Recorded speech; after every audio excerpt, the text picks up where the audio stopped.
Welcome back once again to howtocookgreatfood.com. If you haven't already, please click that button and subscribe to our channel. On the menu today, we're going to be doing some roast parsnips. I absolutely love roast parsnips.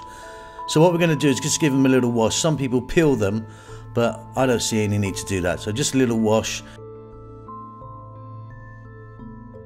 And then off comes the end, little top and tail, and then any sort of blemishes, just cut them off. Super easy. Then we're just going to cut them into sort of bite-sized pieces, any size you like really.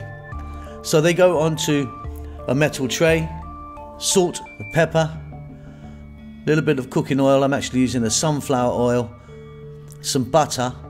They're then going to go into my oven, full blast. Just get your oven as hot as you can.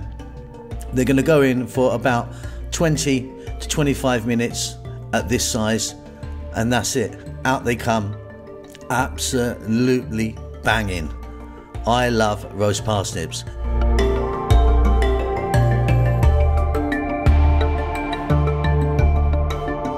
Hope you enjoyed that. Don't forget to subscribe to our channel, and we will see you soon.